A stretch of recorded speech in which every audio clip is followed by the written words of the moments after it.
금요일에 오신 여러분들을 주 이름으로 축복하고 환영합니다. 환영받기 싫으면 간두든가 늘 하니까 그냥 그래 힘들어해요. 요즘은 늘 그렇지만 요즘은 이렇게 주일 예배 또 새벽 기도에 수요일 예배 나오신 분들이 너무너무 귀하게 보여요. 하나님이 은혜 복 주시려고 부르시는데 나오는 거 보면 참 귀하고 감사합니다. 예. 하나님이 일하실 때에, 하나님 은혜 주실 때 그 자리에 있는 게 굉장히 중요합니다. 그 자리에 없으면 그만이거든요. 그러면 하나님이 일하실 때, 은혜 주실 때 어떻게 그 자리에 있게 되는가? 어떻게 나오셨어 오늘? 나오고 싶어서 나왔다고요? 잘하셨어요. 하나님이 부르실 때 알아듣고 나오는 것입니다. 그것이 내가 마음이 통해서 나오든 무슨 찬양 순서가 돼서 나오든 누가 가작으로 나오든 하나님 부르시면 응대 나오는 것이 믿음이, 그때 하나님께서 만나주시는 것입니다. 하나님 오늘 반드시 우리에게 필요한 은혜를 더하실 줄로 믿습니다. 신앙은 하나님 믿는 것이다, 늘 이렇게 시작을 하지요. 신앙은 하나님을 믿는 것이다. 이게 뭔 말인가요? 하나님 믿는다는 게 무엇인가? 이것은 하나님이 하나님 되시게 하는 것입니다. 이게 신앙입니다. 나 교회 다녀, 나 성경 읽어, 교회 등록돼 있어, 이걸 넘어서 내 삶의 모든 순간에서, 내 삶의 모든 영역과 분야에서 하나님이 하나님 되시게 하는 것, 하나님 되신 것, 이게 예수 믿는 겁니다. 주일에 나와 예배드리고 이렇게 나와 예배드 기도할 때는 내 하나님이신데 내 삶에 하나님 하나 아니신 건 그건 신앙이 아닙니다. 내 삶의 모든 순간에서 하나님이 하나님 되시게 하는 거예요. 내 삶의 모든 영역에서, 가정생활이든 자녀교육이든 직장생활이든 인간관계이든 모든 영역에서 하나님이 하나님 되시는 것, 그것이 신앙입니다. 하나님이 하나님 되심이 나타나게 하는 것, 내 삶의 구체적인 현장에서 그것이 고백되고 실천되고 행동되고 증명되고 보여지는 것입니다. 하나님은 우리의 삶의 모든 영역에서, 현장의 순간에서 하나님이 하나님 되시기를 원하시고 그것이 고백되고 실천되기 원하십니다. 잠언 3장 5절에 너는 범사의 그를 인정하라, 그리하면 그가 네 길을 지도하시리라. 범사의 모든 일의 그를 내 하나님으로 인정하라는 것이죠. 이 하나님 되심을 좀 고상한 말로 하면, 정확한 말 하나님의 주권을 인정하라는 것입니다. 주권은 무엇입니까? 주인된 권리, 하나님이 나의 주인이심을 고백하고 인정하라는 것입니다. 주인과 종의 관계는 어떤 관계인가요? 주인은 명령하고 종은 듣는 관계입니다. 주인이 종에게 명령하는데 종이 안 들으면 어떻게 됩니까? 어떻게 돼요? 참만 내 입으로 말 못하겠어. 맞아 죽어요. 절대 복종이죠. 주인의 뜻에 복종이죠. 정말 진정한 신앙은 하나님이 내 하나님을 내 삶에 고백하고 인정하고, 그리고 하나님 내 삶의 주인을 고백하고 순종합니다. 그래서 나를 통해 주인의 뜻이 이루어진 것을 기뻐하는 것입니다. 그것을 만족하는 것입니다. 정확히 말씀드립니다. 다시 한번, 신앙은 하나님을 믿는 것이고 하나님 되시게 하는 것이다. 즉 하나님이 내 주인 되시는 것이다. 어디에서요? 내 삶의 모든 영역에서, 내 삶의 모든 순간에서. 그러면 이렇게 한번 너무 좀 늘 하는 설교 이용을 하는데, 다시 생각해보세요. 오늘 하루 직장 일하면서, 가족과 식사하면서, 사람 만나면서 그 모든 그 자리에서 하나님 내 주인 되셨나? 그분의 묻고 그분의 뜻을 따라 했나? 아니면 내 마음대로 결정해서 했나? 여러분, 이 하나님의 주권이라는 것은요, 결국 하나님이 주인 되시게 할 때 하나님이 내 모든 걸 책임지시는 거예요. 주인이 결정했으니까 주인이 결정 책임져야죠. 난 주인이 하라는 대로 한 거라고요. 책임지는 거예요. 책임이 있는 거예요. 책임져 주겠다는 거예요. 권리에는 반드시 책임이 따릅니다. 책임은 권리 없습니다. 그러면 내가 어떤 일을 결정했으면 그 일의 결과는 내가 책임집니다. 하나님이 말씀하셔서 그 하나님의 말 명령에 순종했으면 그 결과 하나님 책임입니다. 그게 주인 되십니다. 좀 예를 들어 보겠습니다. 요즘 매일 정례 새벽기도에 말씀이 사무엘상 다윗의 이야기죠. 하나님이 다윗을 기름 부으셨는데 사울은 다윗을 죽이려 하고 다윗은 계속 쫓겨다니라 가지 위기의 순간이 계속되는 건지 쭉 계속됩니다. 그런데 사무엘상 24장과 26장에서 다윗이 자기를 죽이는 사울을 죽일 수 있는 기회가 두 번 있었습니다. 한 번은 다윗이 자기 사람들과 함께 깊은 굴 속에 숨어 있는데 사울이 쫓아왔다가 뒤보려고 그 동굴에 들어왔어요. 사울은 입구에 있고 다윗은 그 저 안에 있어요. 다윗을 부활하지. 이거 하나님의 기회입니다. 하나님의 기회입니다. 당신 죽일 원수를 저 사람 죽여 내가 사는 건데 하나님 주신 기회입니다. 죽이십시오. 그는 다윗은 죽이지 않고 가서 옷자락만 살짝 비냅니다. 또 한 번은 사울이 쫓아왔다가 밤에 잠들었는데 다윗과 그의 부하들이 몰래 가서 물병과 칼을 가져옵니다. 죽이지 않습니다. 이해가 됐어요? 사울이 다윗을 위해 군사 3,000명 벌고 유다 온 지역 샅샅이 뒤지고 다니는 상황이에요. 나 죽이려면 원수인데요. 내 앞에서 큰 거 보고 있어. 그냥 한 방 가는 거예요. 왜 안 죽여요? 저 안 있으면 내가 죽는데? 사무엘상 23장 15절에 보면 다윗이 사울이 자기의 생명을 뺏으려고 나온 것을 보았으므로 그가 십광야 수풀에 있었더니 사울의 아들 요나단은 일어나 수풀에 일어나서 다윗과 이르러 그의 하나님을 힘있게 제는데 요나단 얘기를 먼저 하고 갑시다. 요나단은 다윗이 자기 생명처럼 사랑했습니다. 아버지가 다윗을 죽이는 것을 다 막아내고 알려주고 합니다. 그리고 이제 결정적으로 이제 도망칠 때 요나단이 와서 다윗을 격려하는 뭐라고 했어요? 하나님을 힘있게 의지하게 하였다. 내가 왕의 아들이니까 내가 잘 도와줄게, 내가 지켜줄게, 나만 믿어가 아니라 하나님을 의지하라고 그렇게 말합니다.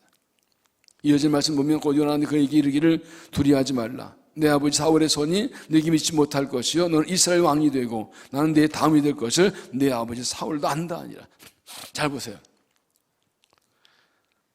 다윗이 자기가 아니라 다윗이 아버지에 되려 왕이 될 것을 하나님이 정하셨고 나도 알고 우리 아버지도 안다 그래요. 여러분, 아버지 될 아들 왕 되는 거 당연한 거 아니에요? 근데 저놈의 새끼가 나 대신 왕 된대. 근데 요나단은 아멘 그럽니다. 왜? 하나님의 뜻이라고요. 내 아버지 사울도 안다. 사울도 알아요. 하나님께서 다윗을 차견을 세운 걸 사울도 알아요. 근데 사울은 다윗을 죽이려고 그래요. 뭐 차이예요? 요나단은 하나의 주권에 복종하고 사울은 복종하지 않는 거예요.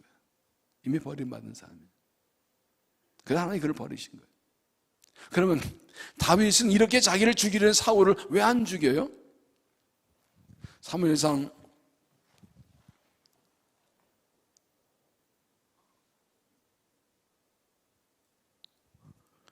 24장 4절에 보면 다윗의 사람들이 이르되 보소서 여호와께서 당신에게 이르시기를 내가 원수를 네 손에 넘기리니 네 생각이 좋은 대로 행하라 하시더니 이것이 그 날이다 하고 하니 다윗이 일어나 사울이 겉옷자락을 가만히 베니라 그리한 후에 사울의 옷자락으로 해물어 말미암아 다윗의 마음이 찔려 자기 사람들이 이르되 내가 손을 들어 여호와의 기름 부음을 받은 내 주를 치는 것은 여호와께 금하시는 것이니 그는 여호와의 기름 부음 받은 자가 됩니다. 자기를 죽이는 다윗 사울 왕에게 저는 여호와께 기름 부은 자는 내가 그를 칠 수 없다, 이렇게 말합니다. 무슨 뜻입니까? 아무리 사울이 악한 왕이 나를 지금 원수라도 그는 하나님이 세우신 사람이라고, 하나님의 종이라고. 그러니까 그를 아무리 악해도 나는 손댈 수 없다. 그를 치는 것은 하나님을 대적하는 거다, 이렇게 말합니다. 왜 이렇게 말할까요? 잘 보세요. 다윗도 하나님께 기름 부음 받았습니다. 근데 만약에 내가 하나님 기름 부은 사람을 내 원수를 치면 나도 보호받지 못해요. 하나님 기름 부으신 사람이 내 원수라도 그거를 내가 내 손에 손대지 않아야 하나님도 내 기름 부은 나를 지켜주신다고요. 이 무엇입니까? 하나님의 주권을 인정하는 것이 내가 사는 길이다, 이걸 보여주는 거예요. 하나님이 내 삶에 주인 되게 하시고 그 하나의 뜻이, 하나님의 섭리가 내 마음에 남지 않고 하나님의 주권을 따라가다가 하나님 대신 내가 죽음이 위에 올지 몰라도 철저하게 하나님의 주권 인정하고 하나님 되시게 하는 것이, 모든 사건 속에서 모든 하나님 되게, 그게 내가 사는 길이에요. 하나님 되시게 하는 것이요, 단순한 문제예요. 이게 생명 문제 사는 문제라고요. 그가 철저하게 사울과 관계에서도 하나의 주권 인정하고 하나님 주인 되시게 할 때 그도 살게 되는 것이 말하던 것이죠. 그런데 요 24장 26장 이 다윗이 사울을 죽이기 전 두 사건 사이 25장에 나발 사건이 나옵니다. 나발에는 양을 친 사람이 있었는데 다윗을 따르는 사람 600명이니까 이렇게 양 친 사람들이 다윗의 군대가 지켜주었습니다. 털 깎는 날입니다. 양의 털 깎는 날은 이 농사 추수 때와 같습니다. 잔치를 벌입니다. 그래서 다윗이 사람 보내가지고 우리 내 사람들 당신 시켰으니까 좀 먹을 거 좀 내라고 했더니 나발이 별론다 봤네. 종무색에 주인을 버리는 놈들이 막 난리십니다. 다윗이 뿔나가지고 군대동에서 사병을 이 원수갑을 달려갑니다. 잘 보세요. 자기를 죽이려고 군대를 몰아서 나오는 사울은 죽이지 않겠다고 하고, 죽일 수는 안 죽이고, 배은만덕한 사람이라고 군대 들어와서 죽이려고 분노하고, 이게 뭐예요? 왜 사람이 이게 달라요? 기름 부은 나발을 기름 부은 게 아니라서 그래요? 전혀 다른 모습을 다윗이 보여요. 그런데 더 중요한 게 하나님이 하신 일입니다. 하나님께서 나발의 아내 아비가를 통해서 다윗이 직접 원수하는 걸 막으십니다. 사무엘상 25장 26절 아비가이 이렇게 말합니다. 다윗을 쫓아가서 내 주여 여호와께서 살아계심을 두고 맹세하노니 내 주도 살아계시거니와 내 주의 손으로 피를 흘리시 보호하는 것을 여호와께서 막으셨으니 내 주 원수들과 내 주를 해는 자들은 다 나발같이 의견하나이다. 30절 여호와께서 내 주에 대하여 말씀하신 말씀으로 모든 선을 내 주에게 행하사 내 주를 이스라엘 지도자로 세우실 때 내 주께서 무지한 피를 흘렸다든지 내 주께 친히 보복하다든지 한번 말미암아 슬퍼하실 것도 없고 내 주만 걸린 것도 없으리니 내 말을 드시고 우리 남편 용서해달라고. 하나님께서 이스라엘의 왕이 될 분이 직접 원수 갚는 것을 나를 통해 막으시는 겁니다. 그래야 나중에 왕 되신 후에 마음에 걸린 것도 부끄럽게 하지 않겠습니까? 아비가일은 하나님을 대신해서 다윗을 막는 거라고 말합니다.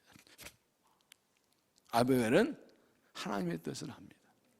이때 다윗이 깜짝 놀라 멈춥니다. 아무리 그래도 직접 원수가 하나님 원하시는 게 아니라는 것을 그가 깊이 깨달았기 때문에 그렇습니다. 여기서 다윗은 다시 한번 하나님의 주권에 복종하는 모습을 보여줍니다.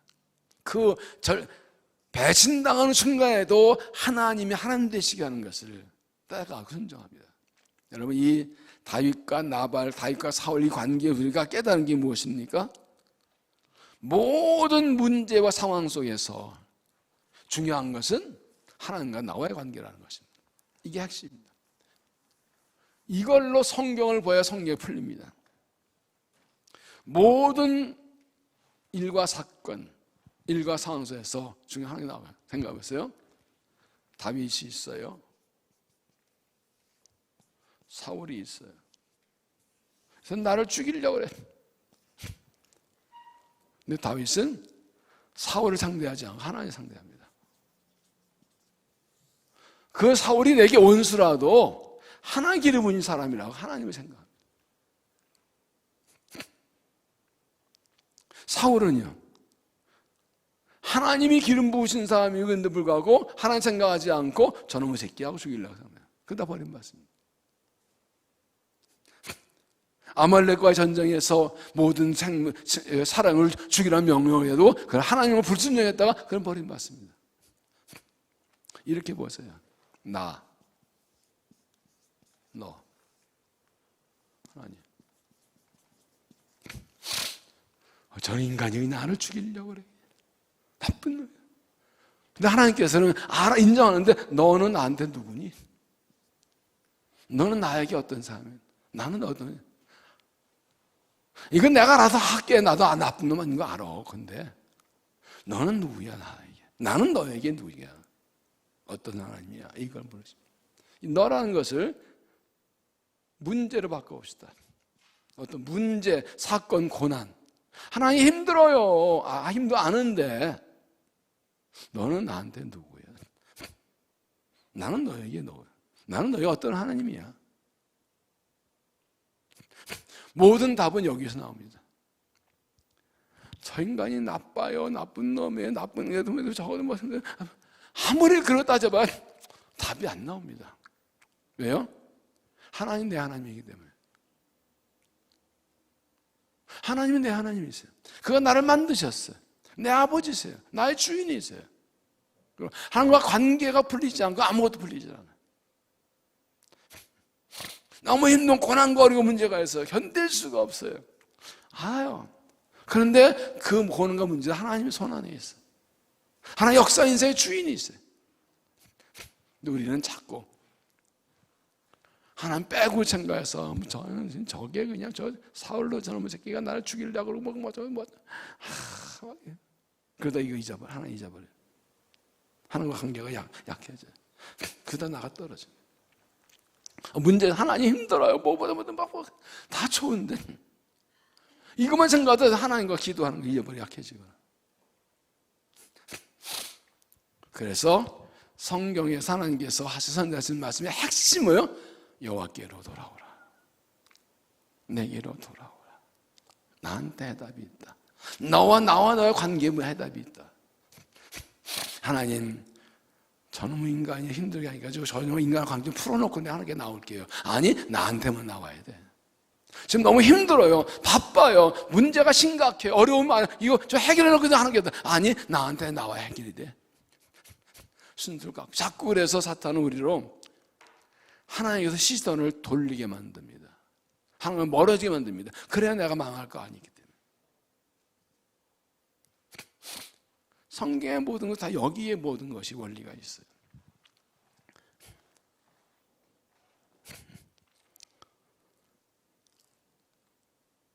자, 우리가 지금 이스라엘 백성의 가나안 땅 정복을 좀 말씀 나누고 있습니다. 하나님의 택한 이스라엘 백성이 야곱 때 애굽에 내려가서 400년 동안 큰 민족이 이루고 또 그리고 그 나중에 요셉이 죽은 후에 애굽 왕 바로에게 큰 박해를 하고 고난당하다가 하나의 은혜로 모세의 은혜 구원받고 나왔습니다.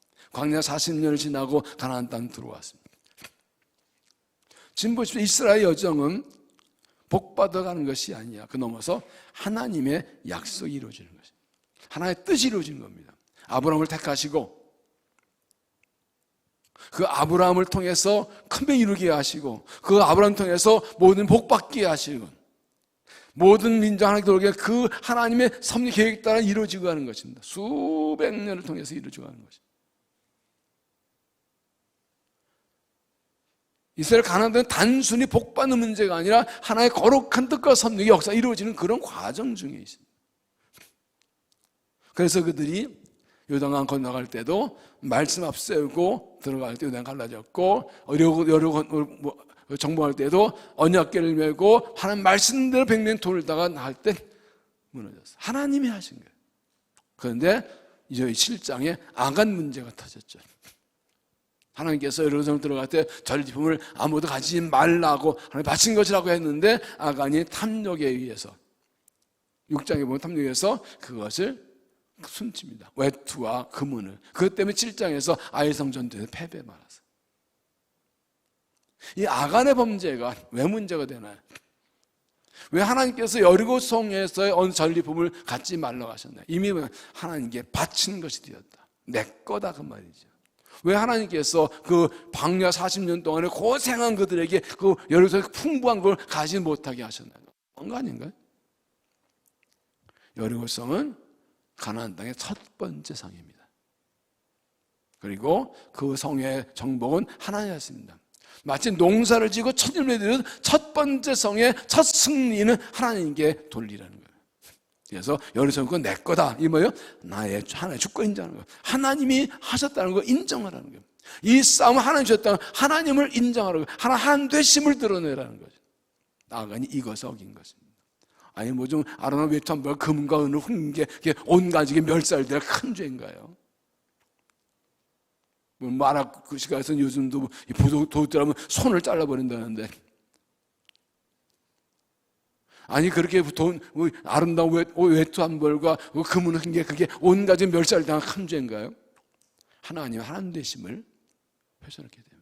하나님 주권 인정하지 않은 거예요. 하나님이 승리하게 하셔서 한국대 영광을 가로챈 거라고. 그래서 오늘 말씀은 8장은 왜 중요한가 하면 이것이 회복되었을 때 온 승리를 보여주는 겁니다. 오늘도 다르지 않습니다. 세상은 우리에게 하나님 됨을 인정하지 말라고 합니다. 네가 주인 되라고 합니다. 네가 내 인생의 주인이니까 네 마음대로 결정해서 네가 하고 싶은 대로 하라고 합니다. 이게 영적 싸움입니다. 하나님의 백성들은 철저하게 하나님께 묻고 하나님의 뜻을 구하고 하나님께 순종함으로 하나님이 하나님 되시게 하는 것입니다. 그럴 때 하나님께서 역사와 인생을 끌고 가시 하나님 가운데 우리를 쓰시는 것입니다. 그런 관점에서 성경을 볼 때, 그런 관점에서 이 삶을 볼 때 해답이 나옵니다. 그래서 우리가 말씀 읽고 그래서 기도하는 것이. 그래서 오늘 말씀은 이렇게 하나님께 영광을 가르쳐 하나님 됨을 훼손하는 것을 처리한 후에 주어진 은혜를 말하는 겁니다. 이 앞에 7장에서 여호수아 하나님께 기도하고 하나님께서 범죄에 있던 말씀에서 아간을 찾아내고 그 하나님 훔친 것을 도로 돌려놓고 아간과 가족을 다 벌하는 모든 다 끝난 후에 이제 말씀하십니다. 1절 여호와께서 이르시되 두려워하지 말라 놀라지 말라 군사를 다 건 일어나 아이로 올라가라. 열성을 정복한 후에 아이성은 적은 성이라고 하나님 묻지도 않고 군사 조금 보냈다가 실패했었는데 하나님께서 이제 개입하십니다. 여러분 아이성 전투 7장 보시면 하나님이 전혀 개입이 없습니다. 자기들의 결정을 자기들이 한 거예요. 하나님께서 니들끼리 한번 해봐. 나는 안 버려 네 맘 난다 한번 해봐. 그래서 그냥 완전히 박살난 거예요. 근데 하나님께서 그 죄를 찾아내고 회개하고 하니까 이제 하나님께서 개입하신다. 가서 싸워라. 이거는 오늘 말씀 해보면 은총의 회복입니다. 은총 회복. 하나님이 하나님 되시게 할 때 은총 회복된다는 걸 보여줍니다. 어떻게 이런 회복되는가 하는 말씀 보겠습니다. 첫째는 하나님이 허락하신 것만 가질 수 있다.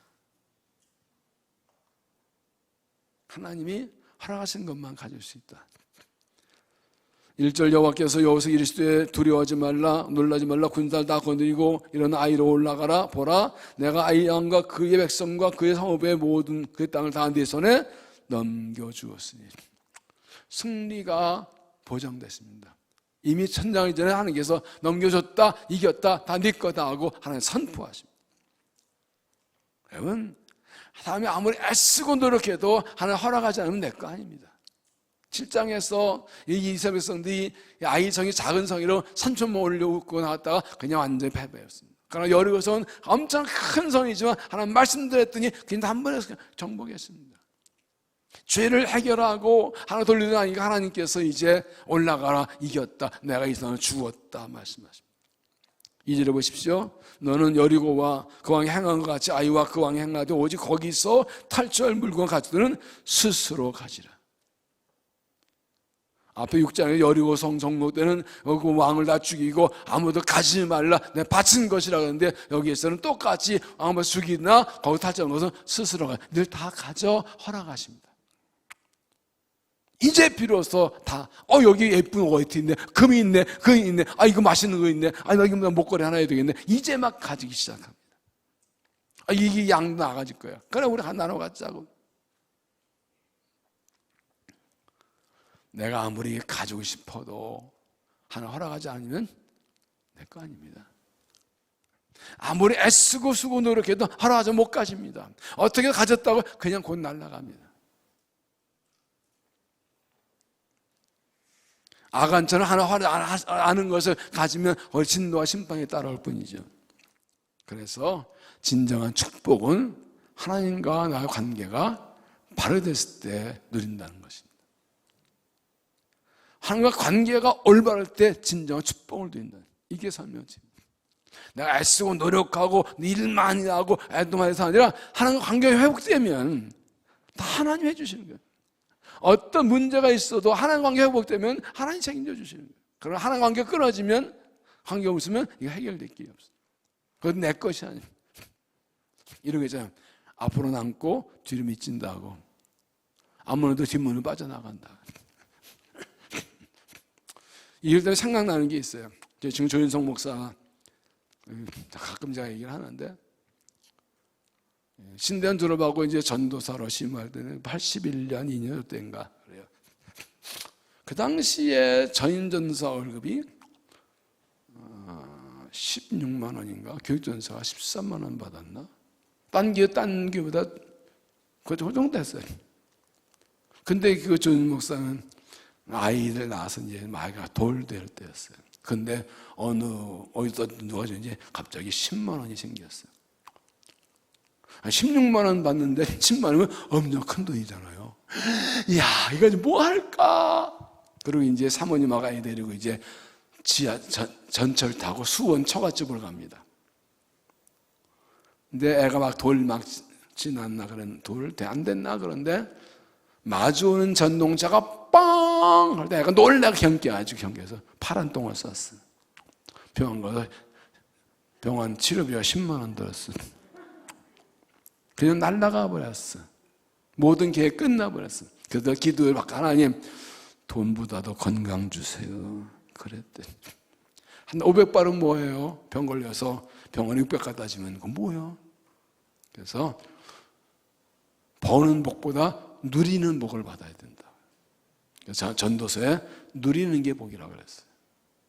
하나님이 허락하잖아요. 하나님과 관계가 있어야 그것이 얼마든지 내가 누리게 되는 것이지요. 또한 하나님의 것을 구별해 드릴 때 더 큰 복을 받습니다. 아간의 범죄는 하나님 것을 않고 가로챘다가 벌을 받은 것이거든요. 근데 그것을 돌려드리고 하나님 되시게 하고 나니까 이제 아이 성 것은 다 가져라 가십니다. 하나님 것을 온전히 드릴 때 나도 누릴 수 있지. 하나님 것 누리지 못하면 그건 시간이든 물질이든 뭐든 다 마찬가지. 하나님의 것을 구별해서 드릴 때 나도 복을 받는다는 것입니다. 시편 104편 27절 보시면 이것들은 다 주께서 때를 따라 먹을 것을 주시를 바라나이다. 주께서 주신즉 그들이 받으며 주께서 손을 펴신즉 그들이 좋은 것으로 만족하다가 주께서 낯을 숨기신즉 그들이 떨고 주께서 호흡을 거두신즉 그들은 죽음은 대로 돌아가나이다. 모든 이 땅의 생물들은 하나님께서 먹이를 주시면 먹고 거두가시면 못 먹고 인간도 순살하다 코에서 호흡 거두시면 먼지 된다. 인간이 한 존재 하나님의 손에 달려있어요. 시편 13절 15절 나의 시대가 주의 손에 있사오니 My time is in his hand. 나의 시대가 나의 시간이 주의 손에 있사오니 죽고 사는 거 오래 살고 짧게 먹고 나는 거다 하나님 손에 있어. 여기 21장에도 욥이 이 사탄의 시험을 모두 다 잃어버렸을 때 보면 이렇게 보아야죠. 욥이 일어나 겉옷을 찢고 머리털을 밀고 땅에 엎드려 예배하며 이르되 내가 모태에서 알몸으로 나왔은즉 또한 알몸이 그리로 돌아갈지라. 주신도 여호와시요 저도 여호와시니 여호와 이름이 높이 찬송하시다 하고 이 모든 일에 욥이 범죄하지 아니하고 하나님 향하여 원망하지 아니하여. 욥은 알았어요. 하나님께 주권이 있다. 주신 이도 하나님이시요 거둬가시도 하나님이십니다. 하나님 주시면 받고 거둬가시면 가져가시는 거예요. 그러므로 하나님 관계 올바를 때 하나님 허락하신 누린 것입니다. 그래서 하나님 관계 올바를 항상 해서 하나님 허락하신 복을 받은 누린 믿음이 되시기를 바랍니다. 두 번째는 하나님의 방법대로 싸우라. 하나님의 방법대로 싸우라. 1절 여호와께서 여호와서 이르시되 두려워하지 말라 놀라지 말라 군사 다 이거로 일어나 아이로 올라가라. 그때 아이성과 처음에 싸울 때 작은 성이라고 적응돼 보는 게 불집의 원인이었습니다. 큰 성 여리고서 하나님의 방법대로 싸워서 정복했는데 아이성을 정복할 때 하나님께 묻지 않고 스판에서 여호수아가 정도 모르고 작은 성이 3,000명 하나님께 물어보자 자기들이 결정했다 해서 패배했다고. 또 작은 일이라고 최선다자 패배한 것입니다. 그래서 하나님께 이들에게 이번엔 군사를 다 거느려 올라가라고 하십니다. 군사를 다 거느려. 당시 이스라엘 군사는 60만 명 중에 요단강 동쪽에 있는 두 집 앞에는 53만 명입니다. 아이성 군사는 12,000명입니다. 그렇기 때문에 처음에 여호수아가 3,000명으로 된다고 보는데 하나님께서 이번에 다 데려올라가라고. 그래서 이 여호수아가 처음에 나중에 3,000명으로 합니다. 다 데려올라라. 인간의 계산은 12,000명, 3,000명 되지 하나님 아니 12,000명에도 53명 다 데려올라가. 뭔 소리야? 하나님의 방법대로 싸우라. 2절에 너는 아이 성뒤에 복병을 칠지라. 놀라 하나님께서 작전을 세밀하게 말씀하십니다. 정령하지 말고 복병 두고 올라가라고. 그래서 처음에 싸울 때 갔다가 패배했는데 이번에 복병을 반은 두고 복병도 떠나서 싸우다가 도망치면 이 아이성 사람들이 저 또 도망치라고 속아서 남은 복병에 들어가 장전. 자세한 작전 명령 세 계획을 말씀하십니다. 하나님은 항상 똑같은 방법으로 일하지 않고 상황 따라 일하십니다. 그리고 이 방법은 당시에 아이성과 가장 좋은 방법입니다. 당시 아이성은 해발 800m 위치에 있어서 정명하기 힘들었기 때문에 복병 공격이 가장 좋은 방법이라고 합니다. 하나님께서는 가장 좋은 방법으로 그들의 실패한 실력을 이용해서 말씀하십니다. 여러분 기억하십시오. 하나님의 사람들은 하나님 방법이 됩니다. 이런 거 있어요. 아유 이 사장님 이렇게 하면 되는 거야. 이 방법으로 하면 된다고. 그러면 이제 수익이 난다고. 이 일이 해결된다고. 그런데 이상하게 내가 하면 안 돼. 그런 게 있어요. 왜 그런지 아세요? 그것이 일반적으로는 좋은 방법이도 하나님 보지 옳은 방법이 아닌 거예요.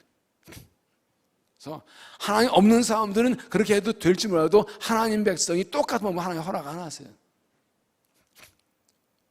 그래서 이상하게 하나 없는 사람들이 하는 잘 돈 벌고 있는 방법인데 내가 그것 때문에 하면 안 되는 경우가 있어요. 왜요? 난 하나님 백성이기 때문에 그래요. 사람 보면 달라야 된다고요. 아니 그래야 되겠어라고 말할 줄 알아도 하나님 보면 하나님이 하신 게 되는 거예요. 하나님께서 이렇게 해라 이렇게 해라 하실 때는 그 싸움의 책임은 누가 진다고요? 하나님이에요. 하나님 방문한다는 것은 하나님 아까 말씀드렸죠? 권리에는 책임다. 하나님께서 명령하실 때는 하나님 책임지신다는 거예요. 하나님의 방법에는 승산이 있어요. 그러므로 모든 일을 결정하기 전에 하나님께 묻고 하나님 방법대로 그대로 내가 뭐기 어리서 보이지 않는 것 같아도 하나님 방법 믿고 그대로 나가서 하나님 방법대로 승리한 믿음이 되시기를 바랍니다. 세 번째는 하나님 말씀대로 행하라. 이걸 정확히 하면 말씀대로 철저하게 행하라입니다. 말씀대로 행하라. 8절 너희가 그 성을 취하거든 그것을 불살라 여호와의 말씀대로 행하라 보라 내가 너희 명령하니라. 아이성을 정복하거든 그것을 불살라라 하는데 이거 하나님의 명령을 내가 전하는 거다 이렇게 말합니다. 여호와의 말씀대로 행하라. 내가 너에게 명령하였다. 여기서 말한다. 이건 내 말이 아니고 하나님께 주신 말씀 전하는 그대로 해야 된다고. 이걸 뭘 말하면 2절에 너는 여리고와 그 왕이 행한 같이 행하라. 모든 왕과 백성들을 진멸한 뜻이죠. 6장 20절에 백성이 각기 앞으로 나가 그 성에 들어가서 그 성을 점령하고 그 성 안에 있는 모든 것을 온전히 바치되 남녀노소와 소와 양과 나귀를 칼로 멸하니라. 여리성에서 왕과 백성을 다 멸한 거죠. 아이에서는 똑같이 행하라 하나님이 여호와가 말씀하셨는데 여기서 이건 여호와의 말씀이고 내가 그대로 전한 명령이다 이렇게 말합니다. 하나님께서 이스라엘 백성이 가나안 땅을 정복할 때 모든 이방 민족을 다 이렇게 멸살하는 것이 아닙니다. 가나안 7족속만 그렇습니다. 가나안 7족속만 완전히 심멸하라고 그러셨어요. 이유가 뭔가요? 신명기 7장 1절에 이렇게 말씀합니다. 네 하나님 여호와께서 너를 인도하사 내가 가서 차지할 땅으로 들이시고 네 앞에서 여러 민족 겟 족속, 게르가 족속과 아모스 족속과 가나안 족속과 브리 족속과 히 족속과 여부 족속, 그건 너보다 많고 힘이 센 7족속을 쫓아냈을 때에 너는 여호와께서 그들을 내게 치게 하시니 그때 너는 그들을 진멸할 것이라. 그들은 어떤 언약도 하지 말 것이고 그들 불쌍히 여기지도 말 것이며 또 혼인도 하지 말지니 내 딸을 그들의 아들에게 주지 말 것이요 그들의 딸도 내 면을 삼지 말 것은 그가 내 아들을 유혹하여 그가 여호와를 떠나고 당신을 섬기게 함으로 여호와께서 너희에게 진노하사 갑자기 너희를 멸하실 것입니다. 이 가나안 족속과 관계를 맺고 혼인관계하면 그들이 유혹받아서 우상을 섬겨 하나님을 떠나게 되고 하나님의 진노를 받는다. 그래서 아예 처음부터 싹 없애라. 하나님 너무 잔인하시나? 아니에요. 그것은 범죄의 가능성을 없애라는 것입니다. 죄 지을 가능성을 없애라는 것입니다. 왜 하나님의 말씀에 철저히 순종해야 그래야 말씀대로 살 수가 있어요. 그래서 21절 보면 그대로 순종합니다. 여호수아가 온 이스라엘 그 복병이 성읍을 점령함과 성읍의 연기가 오름을 보고 다시 돌이켜 아이 사람들을 쳐 죽이고 복병도 성읍에서 나와 그들을 치매 그들이 이스라엘 중간에 든지라 어떤 사람은 이쪽에 어떤 저쪽에서 서쪽에서 한 사람도 나가거나 동하지 못하게 했고 아이 왕을 사로잡아 여호수아 앞으로 끌고 왔더라. 한 말씀대로 철저히 행합니다. 이 8절이 중요합니다. 너희가 그 성읍을 취하거든 그것을 불살라 여호와의 말씀대로 행하라 보라 내가 내 명령하느니라. 그 불살라는 것은 하나님의 말씀이다. 난 말씀대로 전했다. 내 말이 아니다. 내 생각이 아니고 하나님의 명령을 전하는 거다. 이 말은 뭐예요? 철저히 하라. 사사기 읽어보면 이스라엘 백성이 가나안 땅 들어가서 이 말씀대로 했나요? 안 했어요. 여러 가지 이유가 있었어요. 그들이 너무 강해서 겁을 내기도 하고 또 일을 좀 대충 데리고 있으면 노예처럼 불러서 인력 공급되니까 하는 게 여러 가지 이유로 대부분은 이 가나안을 쫓아내지 못했어요. 하나님께서 일부러 그들을 남겨두셨다고 했어요. 그래 내 말 안 듣는다고 그들은 내가 옆구리에 가시처럼 너를 찌르도록 내가 남겨둘 거야. 그들이 말씀대로 철저히 순종하지 않고 이 가나안을 다 쫓아내지 않은 그들이 그들의 올무가 되었습니다. 하나님 말씀에 철저하게 순종하지 않으면 그것이 결국 내게 올무와 가시가 됩니다.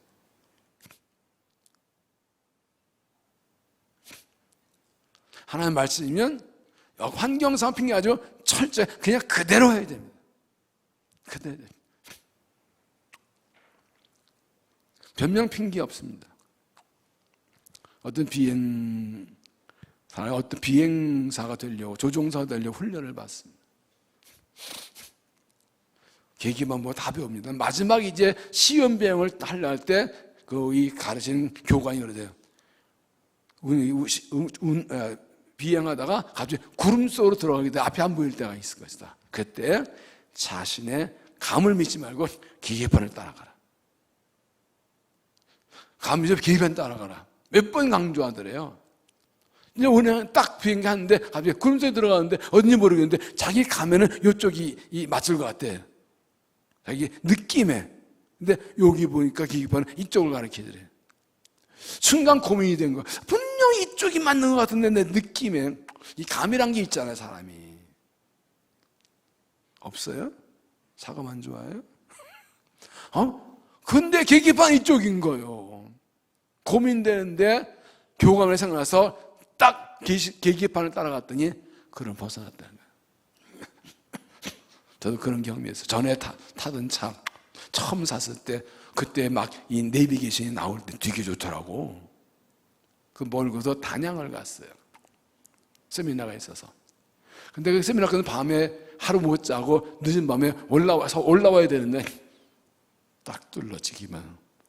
그랬더니 이쪽으로 가래요. 근데 내가 느끼면 나도 운전 좀 했는데 이쪽이 맞는 것 같다고. 얘 몰라. 그래서 이쪽을 탁 틀었더니 방향이 잘못되었습니다. 계속 결국 그 내기면 따라왔더니 아니면 더 안쪽 내려갈 뻔했어. 살면서 이런 게 많아요. 우리가 말씀대로 살아야 되는데 자꾸 유혹이 들어와요. 이렇게 하는 게 더 좋을 거야. 이렇게 하는 게 편할 거야. 이렇게 돼서 네? 말씀대로 철저히 하지 않으면 반드시 올무와 가시게 됩니다. 그런 것들이 나를 깨는 게 굉장히 많아요. 여호와서 말합니다. 이것은 여호와의 말씀이다. 내가 그대로 명령하는 거다. 명령은 복종이에요. 우리가 말씀을 읽고 듣고 묵상하는 이유가 여기 있습니다. 하나님께서 제가 설교하기 전마다 늘 기도한 하나님, 오늘 내가 들을 말씀, 내게 하실 말씀이 있어서 우리를 오늘 부르신 줄로 믿습니다. 주님 내게 말씀하세요. 사무엘에 있잖아요. 주여 말씀하소서 종이 듣겠나이다. 어떻게 하면 좋을까요? 어디로 가야 될까요? 내가 결정해 놓고 일이 망가지면 도와달라고 그러지 말고 처음부터 철저하게 말씀을 행해서 승리하게 하신 복과 은혜를 받으시기를 바랍니다.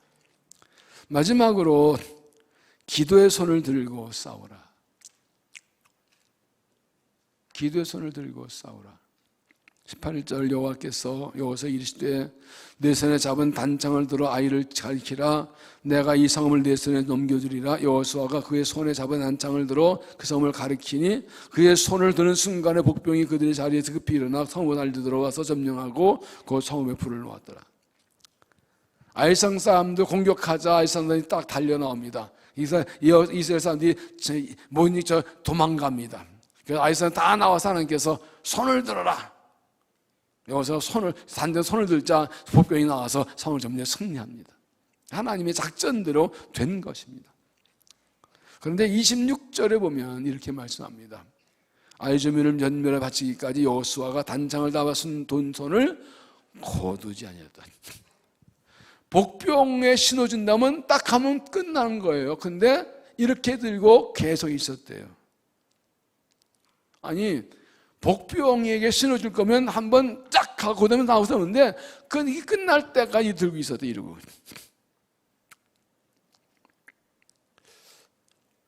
뭐 좀 이상하지 않아요?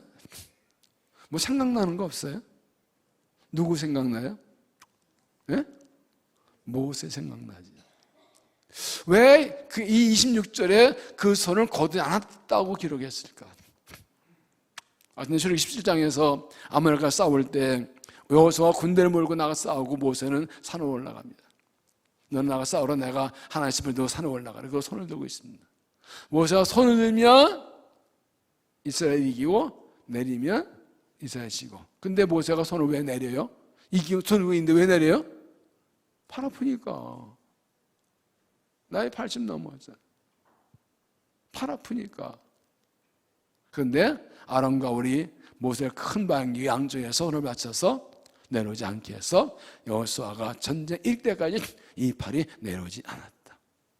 근데 중요한 것은요, 여호수아는 이 사실을 몰랐어요. 싸우고 있었잖아요. 못 봤잖아요. 그래서 여호수아 10장 보면 하나님께서 이 말을 여호수아에게 귀에 들려주고 이것을 책에 기록하라 그랬어요. 여호수아가 잘나 싸워서 이긴 것이 아니라 하나님께서 모세의 기도를 들어 이기게 하셨다는 것을 여호수아는 나중에 알았어요. 그 싸워가 승리할 때 내가 잘 싸운 줄 알았는데 와보니까 아니 모세가 손 들고 있었다고. 모세 선생님이 손 들면 이기고 내리면 지었다고. 그때 밀릴 때 손 내려왔더라. 그때 근데 아론과 홀이 맞춰줘가지고 그래 이긴 거지. 아, 그렇구나. 내가 잘 싸운 게 아니라 모세가 기도하고 하나님께 넘긴 거. 그때 알았다. 그리고 여기 26절에서 여호수아가 하나님 말씀대로 손을 단창으로 손을 딱 내밀고 복병 출발하는 거 신호끈을 내리지 않고 계속 들고 있더니 뭐예요? 그 모세가 생각한 거예요. 아, 하나님, 그래요, 하나님 도와줬어요. 이기 위해서 끝까지 내가 성령 때문에 내가 기도하고 있는 거예요. 기도의 손을 놓지 않고 있는 거예요. 사무엘상 12장에서 사울이 왕이 되올 때 이렇게 말하죠. 내가 비록 사사의 전에 물러나고 사울이 왕이 되지만 내가 너를 위해서 기도하는 일을 쉬는 죄를 범하지 않겠다. 기도를 쉬는 것은 죄다. 내 백성을 기도하시는 건 죄다. 여러분 아들, 딸 위한 기도를 하루라도 쉬시겠습니까? 쉴 수 없어요. 왜요? 기도 안 하면 어떻게 된다고요? 큰일 나잖아요. 내가 기도해야 승리하는데 기도 쉬는 건 패배하게 하는 건 그 죄라는 거예요. 내가 기도해야 하나님 교회 가서 하는데 내가 기도 안 하고 쉬는 건 그 죄라는 거예요. 여기서 알았어요. 하나님께서 네 단창을 든 손을 들며 보면 거기까지인데 여기서는 그 손을 안 내리고 있는 거예요. 모세한테 배웠다고요. 배웠다고요. 모세 통해서 그걸 경험했다고요. 그 기도에서 들고 있을 때 이거 경험했다고요. 나도 손 내릴 수가 없는 거예요. 내리면 내 백성이 당장 싸우는데 손 내리면 망할 건데, 패배할 건데. 50년, 20년의 역사 가운데 기도의 손들이 얼마나 들고 있어요. 그 기도를 내놓지 않고 기도한 그분들 기도 때문에 여기까지 왔다고. 우리도 이 기도의 손을 놓지 않고 있었어. 50년, 100년 하나님 올 때까지 그 기도의 손을 내놓지 않고 있어야 되지 않겠어요? 기도 없이 되는 것은 아무것도 없습니다. 기도가 약해질 수 있는, 약해진 이유는 아무것도 없습니다.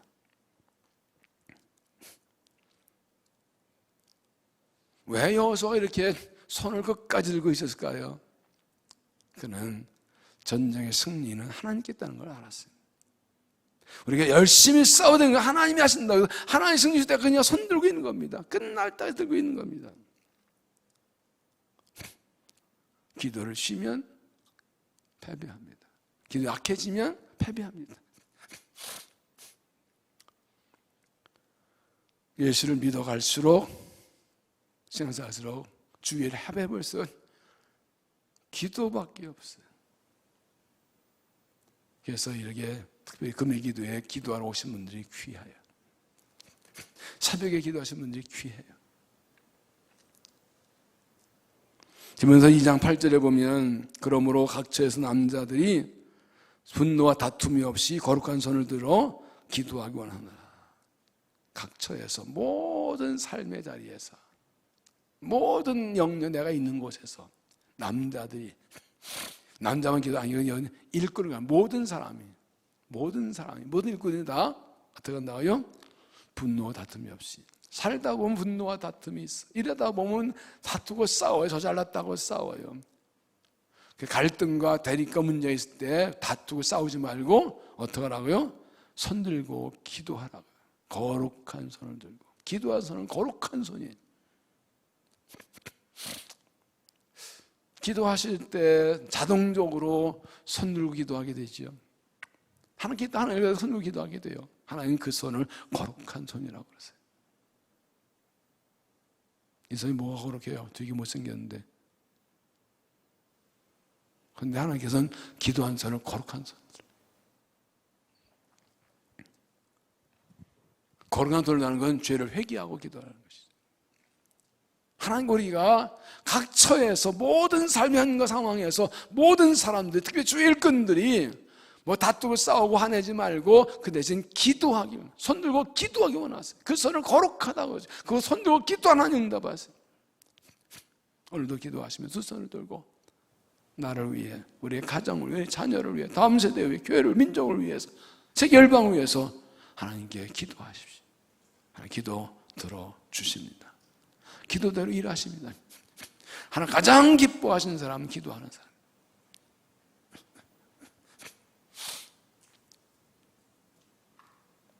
나이가 들어 별로 할 수 있는 것이 없어도 쉬지 않고 기도하는 게 얼마나 귀한지, 기도로 지킨 것이 얼마나 귀한지. 젊었다고 기도하는 게 젊을 때 마찬가지, 기도하지 않고. 그래서 어릴 때부터 기도 훈련하는 게 굉장히 중요해요. 기도에서 물려주는 게 굉장히 중요해요. 기도하면서 보여주는 게 굉장히 중요해요. 아, 엄마 그때 기도하셨지. 아, 그때 아빠 기도하셨지. 그때 엄마 아빠 기도해 줬지. 우리 엄마 아빠 어려울 때 하는 게 기도하시더라. 내가 봤어. 애들은요, 아무런 것도 다 알아요. 다 봐요. 우리 물려줄 최고의 산이 기도. 아, 하나님께 기도하고 은혜를 구하는 거 진짜. 아, 우리 엄마 아빠 진짜 기도에 진심이네. 기도의 사람. 아, 이렇게 우리 장로님들, 권사님, 집사님들, 아, 기도, 맞아, 주위에 이렇게 기도를 하는 거야. 그걸 보여주는 거예요. 기도해가 아니라 내가 보여주는 거예요. 손을 내려놓지 않고 있는 거예요. 할 수 있는 데까지. 힘들면 서로 손을 붙잡아주고. 누군들 혼자서 기도할 수 있나요? 손 들고 있으면 팔 아파요. 팔 아파요. 대군 군대 있을 때 들은 얘기인데, 옛날에 신청서 받을 때 어떤 녀석이 군대 안 가려고 벙어리 흉내를 내대. 근데 딱 보니까 이놈이 가짜야. 요즘 같지 않아가지고 구별 방법 없어가지고 의자 들고 서 있으라고 그랬더니 1시간을 내가 가까이 가가지고 힘들지. 네! 그러더니 이놈아, 너 이 새끼. 그래 걸렸대요. 손 들면 다 힘들어요. 누군들 기도하는 거 쉬운 거 아니에요. 오래 하면 힘들어요. 피곤해요. 그때 누가 배워요? 아론과 홀이 필요하죠. 서로 손을 붙들어준 사람.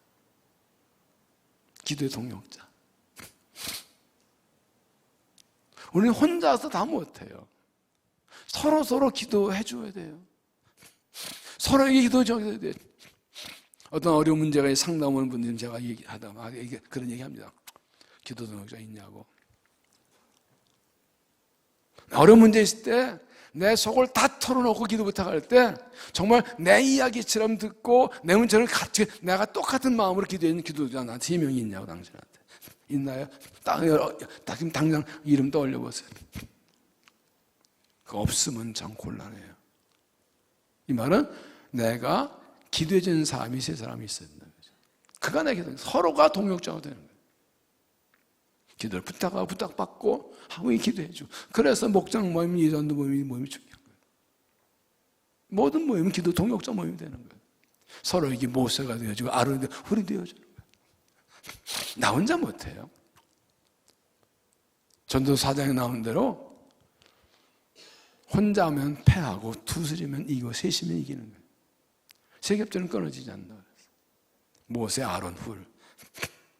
이건 누구도 못 건드려요. 나 혼자 기도 열심히 안 해도 되는 거 아니에요. 기도 동역자가 필요해요. 기도해 주는 게 필요해요. 이게 얼마나 든든한지 몰라요. 하나 우리가 손에 단창을 들었지만 무기가 아니라 그 손이 기도손이 되기 원하십니다.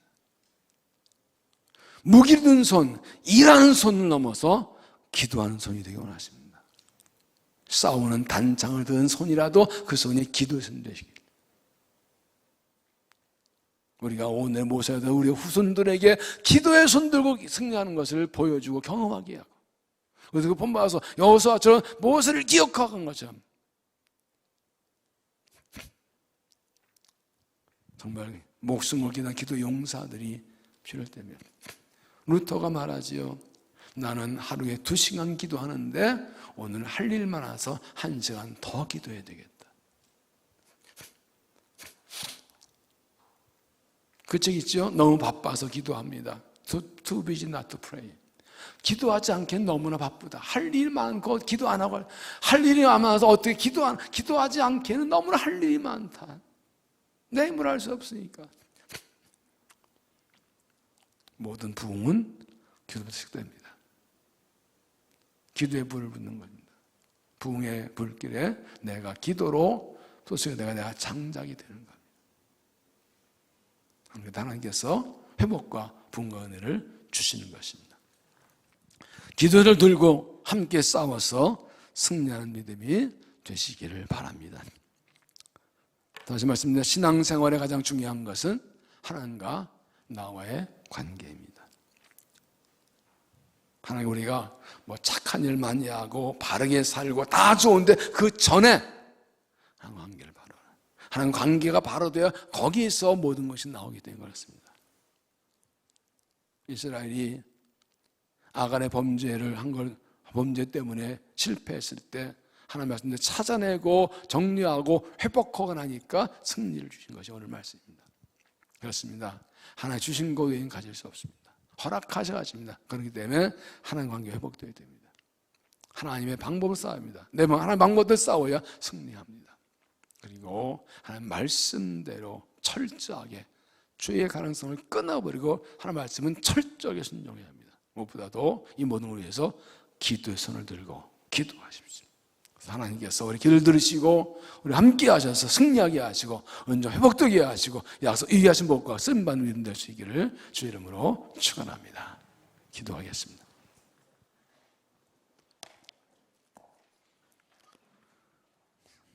사랑의 하나님, 우리를 통해서 일하시고 우리를 통해 뜻을 이루시고 우리에게 복을 주시고 우리를 통해 영광과 원하시는 하나님의 사랑과 섭리와 뜻을 깨닫게 하시니 감사합니다. 하나님의 입었으면서도 하나님과 관계 멀어져 실패했던 이스라엘이 다시 회복되어 승리한 것처럼 우리의 삶도 믿음도 회복되기 원합니다. 하나님 은정 베풀어 주옵소서. 하나님께로 돌아갑니다. 하나님께 나아갑니다. 말씀을 따라갑니다. 기도합니다. 응답해 주시어서 주 이름으로 승리하며 주 영광을 나타나게 하여 주시옵소서. 이번 말씀을 기도할 때 성령을 부어주시고 기도의 힘을 주시고 능력 주시고 말씀과 승리한 삶 되도록 응답하여 주시고 은혜 베풀어 주시옵소서. 예수님 이름으로 기도하옵나이다.